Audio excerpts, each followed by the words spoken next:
नमस्कार दोस्तों। आज हम पढ़ेंगे हिंदी व्याकरण और हिंदी व्याकरण में देखेंगे स्वर और व्यंजन।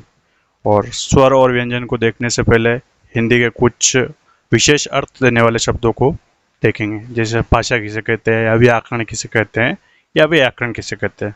तो देखते हैं आज। भाषा भाषा किसे कहते हैं? विचारों के आदान प्रदान करने का जो सशक्त माध्यम होता है ना, उसे भाषा कहते हैं। तो जो मेरे मन में कोई विचार आए या आपके मन में कोई भी विचार आया, उस विचार को दूसरे को प्रेषित करोगे तो किस माध्यम से प्रेषित करोगे, है ना? जो माध्यम होगा वो क्या कहलाएगा? भाषा कहलाएगा। ये तो होगी अपनी भाषा। अगला है व्याकरण, है ना? कोई भी विषय हो, जैसे संस्कृत हो, अंग्रेजी हो, हिंदी हो या कोई और विषय हो, जैसे उर्दू विषय हो, तो हर विषय का क्या होता है? व्याकरण होता है। देखो, व्याकरण किसे कहते हैं? जिस ग्रंथ में भाषा संबंधित नियमों का उल्लेख किया गया हो उसे व्याकरण कहते हैं, है ना? कोई भी ऐसा ग्रंथ जिसमें भाषा संबंधित नियम होने चाहिए, तो जिस ग्रंथ में भाषा संबंधित नियम होंगे वो क्या कहलाएगा? व्याकरण कहलाएगा। तो ये हुई भाषा, व्याकरण। अगला देखते हैं व्याकरण। इस शब्द पर विशेष रूप से आपको ध्यान देना है। एक तो होता है व्याकरण, एक होता है व्याकरण। व्याकरण व्याकरण किसे कहते हैं? है ना? व्याकरण के ज्ञाता को व्याकरण कहते हैं, है ना? किसी भी विद्वान या विदुषी को व्याकरण का ज्ञान हो, या ना वो उसे व्याकरण का ज्ञाता हो, या ना जो कोई भी विद्वान व्याकरण का ज्ञाता हो उसे क्या कहते हैं? व्याकरण कहते हैं, है ना? व्याकरण शब्द को विशेष रूप से आपको ध्यान रखना है। अगला है वर्ण। इस शब्द को विशेष रूप से आपको ध्यान रखना है कि वर्ण किसे कहते हैं? वर्ण का अर्थ होता है रंग, जाति, हिंदी के अक्षर, यानी जो अपन लिखते हैं ना हिंदी वर्णमाला में, हिंदी के अक्षर, वो क्या कहलाते हैं? वर्ण कहलाते हैं। अब वर्ण, हिंदी के अक्षरों को वर्ण क्यों कहा गया है? पूर्व में क्या हुआ था? पूर्व में क्या हुआ था कि जो रंग होते हैं ना, हिंदी के अक्षरों को रंगों से लिखा जाता था और उन्हीं रंगों को, यानी रंग को वर्ण कहा जाता था। तो वर्तमान में हिंदी के अक्षरों को वर्ण कहा गया और इन्हीं वर्णों को, यानी यही वर्ण क्या है? भाषा की सबसे छोटी लिखित इकाई है। यानी भाषा की सबसे छोटी लिखित इकाई क्या है? वर्ण है। तो भाषा की सबसे छोटी लिखित इकाई क्या है? वर्ण है। अगला है ध्वनि। यानी ध्वनि किसे कहते हैं? मुख से उच्चारित होने वाली भाषा की सबसे छोटी मौखिक इकाई, यानी जो मैं बोल रहा हूँ या आप बोलते हो, यानी मुख से जो उच्चारित हो रही ना, भाषा की सबसे छोटी मौखिक इकाई, यानी कोई भी ध्वनि निकल रही है बाहर, जैसे मैं बोला क या ख, तो ये क्या हुआ? भाषा की सबसे छोटी मौखिक इकाई। तो हिंदी के कुछ शाब्दिक विशेष अर्थ देने वाले शब्द है भाषा। भाषा किसे कहते हैं? विचारों के आदान प्रदान करने का सशक्त माध्यम क्या है? भाषा। अगला क्या है? व्याकरण। न जिस ग्रंथ में भाषा संबंधित नियमों का उल्लेख किया गया हो, व्याकरण है। और अगला है विशेष रूप से ध्यान रखना, व्याकरण। व्याकरण किसे कहते हैं? व्याकरण की ज्ञाता को व्याकरण कहते हैं। और वर्ण, वर्ण तो आपको पता ही है, हिंदी के जो अक्षर होते हैं वो क्या है? वर्ण। और ध्वनि, मुख से उच्चारित होने वाली भाषा की सबसे छोटी मौखिक इकाई क्या है? ध्वनि। इसके बाद अपन देखते हैं स्वर। तो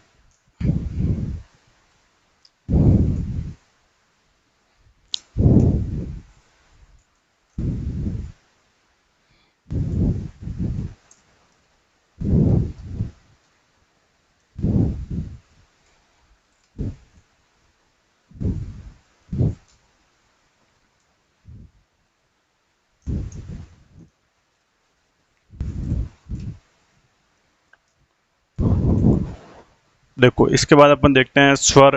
और स्वर किसे कहते हैं वो देखते हैं ना, कि स्वर क्या है या स्वर किसे कहते हैं। देखो, स्वर,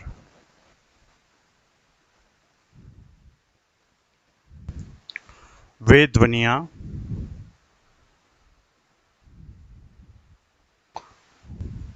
जिनका उच्चारण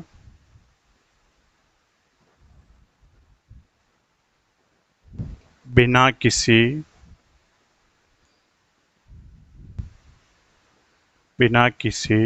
बाधा या अवरोध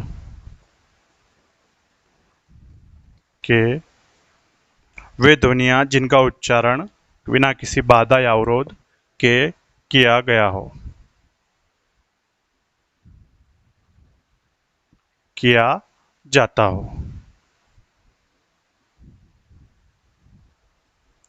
स्वर किसे कहते हैं? वे ध्वनियां जिनका उच्चारण बिना किसी बाधा या अवरोध के किया जाता है, यानी जिनका उच्चारण बिना किसी बाधा या अवरोध के किया जा रहा है वो क्या है? स्वर। और देखा जाए तो हिंदी वर्णमाला में कितने स्वर है? हिंदी वर्णमाला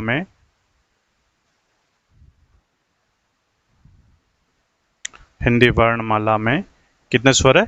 11 स्वर है। हिंदी वर्णमाला में कितने स्वर है? 11 स्वर है। अब 11 स्वर कौन कौन से हैं वो देखते हैं ना। देखो ये लिख लेना।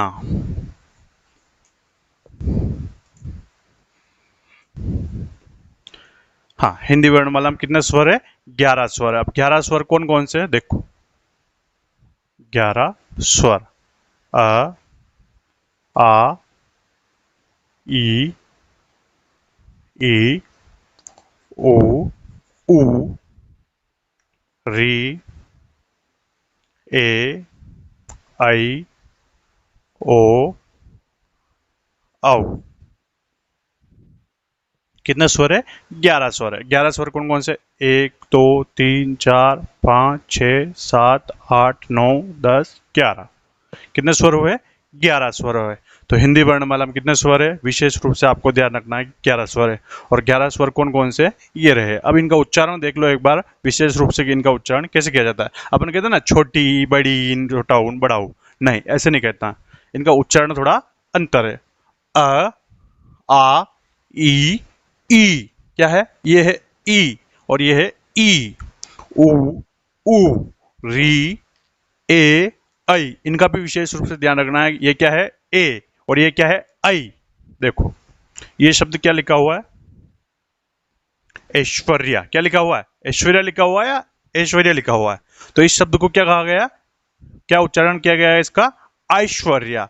तो ये है ए और ये है आई, तो ये क्या है? ऐश्वर्या, न कि ऐश्वर्या। आगे है ओ और ये है औ। तो हिंदी वर्णमाला में कितने स्वर हुए? 11 स्वर हुए। और 11 स्वर ये रहे। अब इन 11 स्वरों की मात्रा है। क्या है? मात्रा।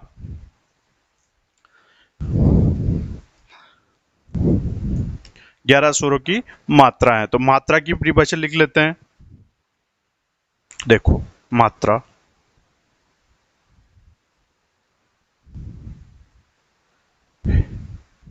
मात्राएं केवल स्वरों की होती है। मात्राएं केवल स्वरों की होती है, व्यंजनों की नहीं। व्यंजनों की नहीं। यानी मात्रा क्या होती है? मात्रा केवल स्वरों की होती है, व्यंजनों की नहीं। और उच्चारण में लगने वाले समय को मात्रा कहा गया है। उच्चारण में लगने वाले समय को, उच्चारण में लगने वाले समय को मात्रा कहते हैं। मात्रा कहते हैं। मात्रा केवल स्वरों की होती है, व्यंजनों की नहीं। विशेष रूप से ध्यान रखना। और उच्चारण में लगने वाले समय को क्या कहा गया है? मात्रा कहते हैं। और मात्रा भी स्वरों में क्या होती है? स्वर कितने हैं हिंदी वर्णमाला में? 11 स्वर होते हैं। तो इन 11 स्वरों की मात्रा नहीं होती है, केवल 10 स्वरों की मात्राएं होती है। तो कौन से स्वर की मात्रा नहीं होती है? अस्वर की मात्रा नहीं होती है। तो अस्वर को छोड़कर, अ को छोड़कर शेष 10 स्वरों की मात्रा होती है। 10 स्वरों की मात्रा होती है। मात्रा होती है, यानी अ को छोड़कर सभी स्वरों की मात्राएं होती हैं। अब देखते हैं कि अ को छोड़कर बाकी स्वरों की मात्रा होती है, तो मात्रा को कैसे लिखा जाता है। देखो अ की मात्रा है ये, और इसको जब अपन कहते हैं ना छोटी ई, तो इसकी मात्रा क्या है? इस साइड ऐसे करते हैं ना। और ये है बड़ी ई की मात्रा, ये है छोटा ऊ, ये है बड़ा ऊ, ये री, ए। एक मात्रा और आई की क्या है? 2 मात्रा। जब अपन कभी मात्रा लिखेंगे ना, तब देखेंगे कि आई की 2 मात्रा कैसे लिखते हैं ना। ये है ओ, ओ की मात्रा एक, और ये है औ की मात्रा। तो ये है ई, बड़ी, छोटा ऊ, बड़ा ऊ, री, ए, आई, ओ, औ, यानी सभी स्वरों की मात्रा अपन ने देख लिए ना। तो स्वर हो गए हिंदी वर्णमाला में 11 स्वर, और 11 स्वरों में भी अपन आगे देखेंगे अभी कि 4 क्या होते हैं, संयुक्त स्वर, यानी 4 संयुक्त स्वर कौन कौन से होते हैं देखते हैं ना।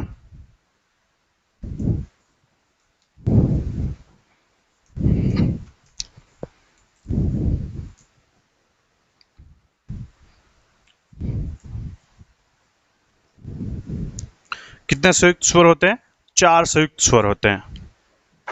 देखो, संयुक्त स्वर,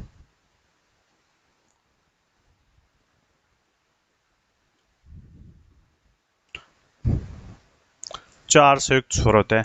संयुक्त स्वर को देखने से पहले संयुक्त स्वर स्वर कहते किसे हैं, दो भिन्न भिन्न या सॉरी भिन्न भिन्न स्वरों से मिलकर जो स्वर होते हैं ना, स्वर का निर्माण होता है, स्वर बनते हैं, वो क्या है, संयुक्त स्वर। यानी भिन्न भिन्न स्वरों से मिलकर जिन स्वरों का निर्माण होता है क्या है वो संयुक्त स्वर। अब वो भिन्न भिन्न स्वरों से मिलकर स्वर बने हुए कौन कौन से हैं, एक तो है आई, ए, आई, ओ, औ। देखो, भिन्न भिन्न स्वरों से मिलकर बन रहे हैं तो दो स्वर से मिलकर बनेंगे, ये है अ और ई, है ना। अ और ई से मिलकर क्या बनेगा, ए। आगे है अ प्लस ए, अ प्लस ए से मिलकर क्या बनेगा, आई बनेगा। फिर है ओ, तो ओ बनता है अ प्लस उ से मिलकर क्या बनता है, ओ का निर्माण होता है। अगला है औ, औ का निर्माण होता है अ प्लस ओ से, यानी अ और ओ मिलकर क्या बनता है, औ। यानी संयुक्त स्वर कितने हुए हिंदी वर्णमाला में, संयुक्त स्वर हुए 4, और 4 संयुक्त स्वर कौन कौन से है, ए, आई, ओ, औ। और ए का निर्माण किससे हुआ, अ प्लस ई से मिलकर क्या बना, ए बना। और आई का किससे हुआ, अ प्लस ए से। और ओ किससे हुआ, अ प्लस उ से क्या बना, ओ बना है। और इसको वापस इसको विशेष रूप से ध्यान रखना है, अ प्लस ओ से मिलकर क्या बना है, औ। ये औ क्या है, दो मात्रा है जिसको कहते हैं अपन औ, ये दो मात्रा। तो ये हुए अपने संयुक्त स्वर। तो ये हुए अपने संयुक्त स्वर, और संयुक्त स्वर के बाद देखते हैं अपन स्वर की, सभी स्वरों को अपन ने देख लिया है ना। तो अपन देखते हैं अब व्यंजन, कि व्यंजन किसे कहते हैं और हिंदी वर्णमाला में कितने व्यंजन हैं। तो देखो, व्यंजनों को देखते हैं कि व्यंजन कौन कौन से हैं और व्यंजन किसे कहते हैं। व्यंजन, अब स्वर को अपन ने देख लिया कि स्वर ये होते हैं, और स्वर बिना बाधा या बिना अवरोध के जिनका उच्चारण किया जाए तो वो स्वर कहलाता है। तो व्यंजन कौन कौन से हैं या व्यंजन की परिभाषा क्या है, तो वे ध्वनियां जिनका उच्चारण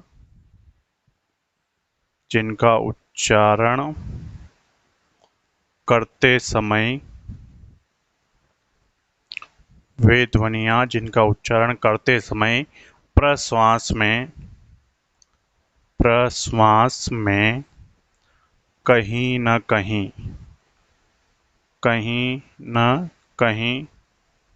बाधा या अवरोध आता हो, बाधा या अवरोध आता हो, उन्हें क्या कहते हैं, व्यंजन कहते हैं। यानी वे ध्वनियां जिनका उच्चारण करते समय प्रश्वास में, यानी जब अपन श्वास लेते हैं ना, तो उसमें कहीं न कहीं बाधा या अवरोध आता है तो वो क्या है, व्यंजन कहते हैं ना। और जिसमें बाधा या अवरोध ना हो वो क्या है, स्वर। और हिंदी वर्णमाला में अपने स्वर है सॉरी व्यंजन है कितने, तो हिंदी वर्णमाला में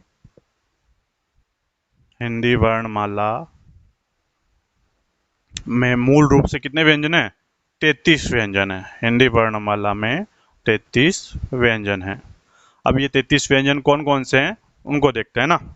तो 33 व्यंजनों को याद रखने का एक तरीका है, क च ट तब से अपन याद रखते हैं कि क च ट तब से कैसे देखते हैं। देखो, 33 व्यंजनों को देखते हैं, क च ट त प, यानी इसको बोलते हैं क वर्ग, च वर्ग, ट वर्ग, त वर्ग और प प वर्ग। अब क वर्ग में कौन कौन से व्यंजन आते हैं? क, ख, सॉरी क, ख, ग, घ, अंग्य, च, छ, ज, ज और य, ट, ठ, ड, ढ, ण, त, यह है त और थ, द, ध, न। आगे है प, फ, ब, भ, म। एक लाइन में कितने हुए? 5 हुए। तो कितनी लाइन है? 5 लाइन है ना। तो कितने हुए ये? 25 तो ये हो गए। अपन ने बात की कि 33 होते हैं ना। तो बाकी आगे देखते हैं। य, र, ल, व और फिर है श, श, श और ह। ये कितने हुए? 8 ये हुए। 25 और 8 कितने हुए? 33। यानी हिंदी वर्णमाला मूल रूप से कितने व्यंजन है? 33 व्यंजन है। इन 33 व्यंजनों का एक बार उच्चारण देख लेते हैं। इनका उच्चारण कैसे किया जाता है? क, ख, ग, घ, अंग, च, छ, ज, झ, य, ट, ठ, ड, ढ, ण, त, थ, द, ध, न, प, फ, ब, भ, म। अगला है य, र, ल, व। अब आता है श, श, श, ह। तो इन श को क्या कहा जाता है? इसको कहते हैं तालव्य श। तालव्य श क्यों कहते हैं? जिसका जिह्वा से उच्चारण होता है वो क्या है? तालव्य श। ये है मूर्धन्य श। और मूर्धन्य श को मूर्धन्य श क्यों कहा जाता है? इनका उच्चारण कहाँ से होता है? शरीर के विशेष तंत्र से, किसी भी विशेष तंत्र से नहीं होता है, सभी तंत्रों से मिलकर एक साथ होता है, इसलिए इसको क्या कहा जाता है? मूर्धन्य श। अगला है दंती श। इस श को क्या कहा जाता है? दंती श। दंती श का मतलब यह हुआ, इनका उच्चारण करते समय दांत पास में आते हैं ना, दोनों दांतों को एक साथ इनका उच्चारण करते तब दोनों दांत मिलते हैं ना। तो ये है दंती श, ये है मूर्धन्य श, ये है तालव्य श। तालव्य श और मूर्धन्य श और दंती श, इनको विशेष रूप से ध्यान रखना है। ये क्या हुए? 33 व्यंजन हुए। तो 33 व्यंजन तो ये हो गए और 11 क्या हो गए? स्वर हो गए। तो हिंदी वर्णमाला में मूल रूप से मूल वर्ण कितने हुए? मूल वर्ण 33 और 11 कितने होते हैं? 44। यानी मूल रूप से हिंदी वर्णमाला में कितने व्यंजन हुए, सॉरी कितने वर्ण हुए? 44। अब 44 के बाद बच रहे हैं संयुक्त व्यंजन। अपन देखा ना, संयुक्त स्वर होते हैं, 4 संयुक्त स्वर होते हैं। उसी प्रकार क्या होता है? 4 संयुक्त व्यंजन भी होते हैं। अब 4 संयुक्त व्यंजन कौन कौन से हैं? अक्ष, त्र, ज्ञ और श्र। अब इनका निर्माण भी भिन्न भिन्न व्यंजनों से मिलकर या भिन्न भिन्न वर्णों से मिलकर होता है। तो अक्ष का निर्माण किससे होता है? क, श और अ। देखो ये हलंत लगा हुआ है। हलंत का मतलब यह है इसमें स्वर नहीं है। क और श दोनों में स्वर नहीं है, और फिर ये दोनों मिलेंगे तो क्या बनेगा? अक्षर बनेगा। ये हलंत वाला है ना। फिर इसमें अ ऐड हो जाएगा तो ये हलंत हट जाएगा और अक्षर पूरा हो जाएगा। इसी प्रकार त्र का निर्माण कैसे होगा? त प्लस र प्लस अ। और फिर ज्ञ, ज्ञ का निर्माण कैसे होता है? ज और फिर य और अ, सॉरी। तो इसको अपन बोलते हैं ना, ये शब्द क्या होता है? ये शब्द होता है ज्ञान, जिसको अपन क्या बोलते हैं? ज्ञान ही बोलते हैं। जबकि ज्ञान का सही उच्चारण ज्ञान नहीं है, इसका उच्चारण क्या है? इसका निर्माण कैसे हो रहा है? ज और य और अ से मिलकर हो रहा है। तो ये क्या है? ज्ञान न होकर क्या है? ये ज्ञान। क्या है? ज्ञान। श्र, श्र का निर्माण कैसे होता है? श प्लस र प्लस अ। संयुक्त व्यंजन 4 है और चारों का निर्माण कैसे हो रहा है? अक्ष, त्र, ज्ञ, श्र। अक्ष का निर्माण कैसे हुआ? क और श मिलकर फिर अ मिलकर क्या बना है? अक्ष मिला। त, र और अ मिलकर क्या बना है? त्र बना है। और ज्ञ मिलकर क्या बना है? ज्ञ, सॉरी ज्ञ कैसे बना है? ज, य और अ। श्र कैसे बना है? स प्लस र प्लस अ। ये हुआ श्र। तो 44 प्लस 4 ये हो गए। और टोटल हिंदी वर्णमाला में कुल वर्ण कितने होते हैं? वर्ण कुल वर्ण होते हैं 52। 52 में से अपन ने कितने देख लिए? 48 तो देख लिए है ना। 44 और 4 48, ये 4 ये रहे 48 अपन ने देख लिए है ना। तो अब 4 और कौन कौन से बचे हुए वो देखते हैं। 4 है, एक तो अम और अह, 2 तो ये हो गए। इनको कहा जाता है अयोगवाह ध्वनि। अयोगवाह ध्वनि। और एक है ये और ये और ये दोनों यहां रहे, देखो ड और ढ, लेकिन इनके नीचे नुक्ता लगाया जाता है। जैसे हम बोलते हैं ना सड़क में, तो वो वाला ये वाला ड होता है, सड़क। तो सड़क ड़, और ये है ड, तो इनको कहा जाता है उत्सिप्त। उत्सिप्त, एक बार वापस लिखते हैं उत्सिप्त को, उत्सिप्त। और एक और नाम है ताड़नजात, यानी इनको क्या कहा जाता है? उत्सिप्त या ताड़नजात। और एक नाम और है इनके, द्विगुण। द्विगुण।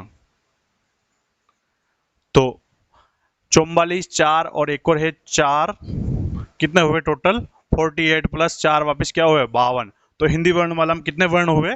टोटल 52 वर्ण हुए। और 52 वर्ण को अपन देख लिया कि 25 तो ये रहे, 8 ये रहे, 25 और 8 33 ये हो गए। और 11 स्वर अपन ने पहले देखे 11 स्वर कौन कौन से है ना। तो 33 और 11 कितने हुए? 44। और फिर 4 संयुक्त व्यंजन देखे हैं, अक्ष त्र ज्ञ श्र, तो 4 ये हो गए। फिर 2 अयोगवाह ध्वनि देखिए, अम अह। फिर देखा अपन ने उत्सिप्त ताड़नजात या द्विगुण, ये ढ़ और ढ दोनों देखे, तो कितने हुए टोटल? 52 हुए। तो ये है अपने हिंदी वर्णमाला के 52 वर्ण।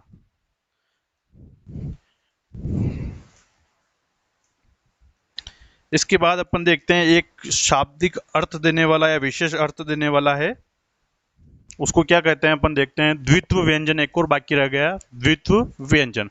अब द्वित्व व्यंजन कौन कौन से होते हैं या किसे कहते हैं द्वित्व व्यंजन, वो देखते हैं ना।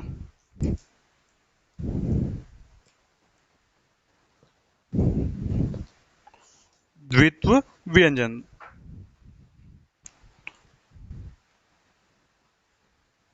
द्वित्व व्यंजन, द्वित्व व्यंजन किसे कहते हैं? दो समान व्यंजनों का एक साथ जहां उल्लेख होता है उन्हें द्वित्व व्यंजन कहते हैं। दो समान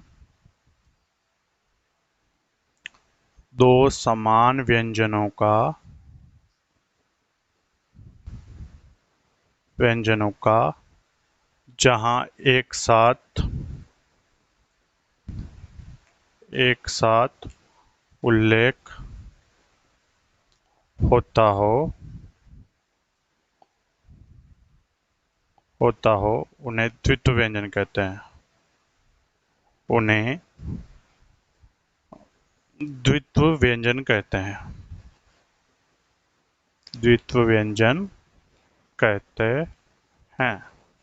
दो समान व्यंजनों का एक साथ जहां उल्लेख होता हो, एक साथ जहां उल्लेख होता हो उन्हें द्वित्व व्यंजन कहते हैं। देखो दिल्ली,